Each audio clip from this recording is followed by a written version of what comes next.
8 sur l'échelle de Richter, sur la commune d'Iguil. Nous avons vécu des moments atroces. Dans un amas de poussière provoqué par le séisme, les habitants tentent de se frayer un chemin pour se mettre à l'abri. Selon les experts, l'épicentre du séisme a été enregistré dans la commune d'Iguil, à une centaine de kilomètres de Marrakech, provoquant de nombreux dégâts, comme cet immeuble qui s'effondre.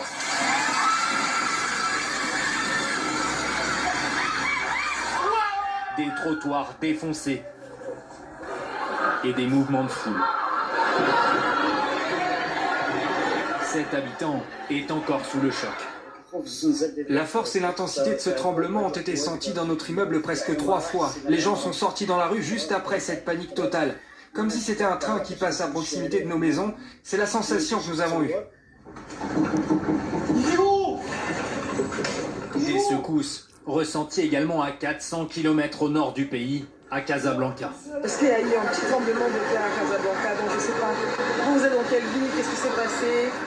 Selon les médias marocains, il s'agit du plus puissant séisme jamais ressenti dans le pays.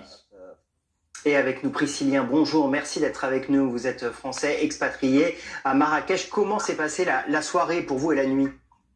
Eh ben, écoutez, sur le coup, on pensait plus à un engin de chantier qui passait à côté de la maison.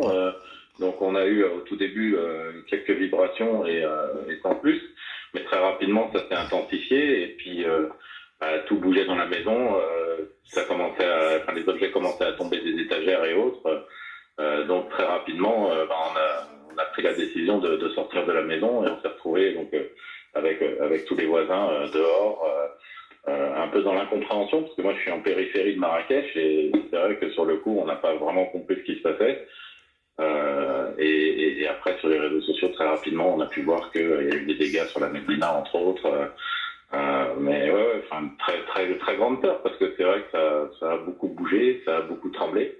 C'était assez impressionnant. Quelle sensation on ressent justement quand il y a cette secousse aussi forte? Comme c'est mon premier séisme, vraiment au début on comprend pas trop ce qui se passe, hein, très simplement. Hein. Mais enfin, on pense que la maison va s'écrouler.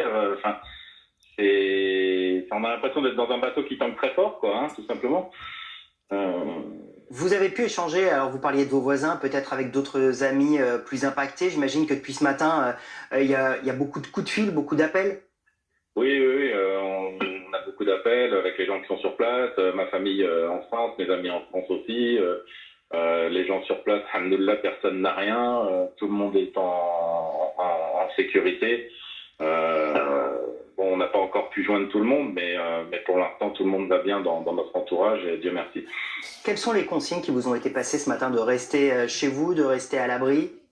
Alors nous, comme on est en périphérie, on n'a pas eu forcément de consignes. Par contre, on entend les ambulances qui n'arrêtent pas de passer à côté, on entend les sirènes qui ne s'arrêtent pas. Hein. C'est-à-dire qu'on voit qu'il y a une très, très forte animation des secours, une mobilisation des Marocains de manière générale. Tout le monde s'entraide. Donc c'est plaisant à voir quand même que tout le monde est sur le qui-vive et ne laisse pas les gens tout seuls, quoi.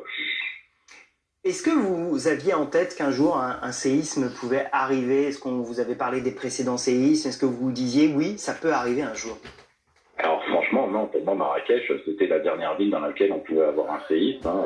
Bon, c'est vrai que historiquement, voilà, dans les mémoires, il y a le séisme d'Agadir dans la mémoire des Marocains, mais c'est vraiment la dernière chose qu'on s'attendait à voir à Marrakech. Hein. Est-ce que vous avez une idée de comment vont se passer les prochains jours maintenant? Je pense que là, les prochains jours, ça va être relativement stressé. Les gens vont être un peu sur le qui-vive.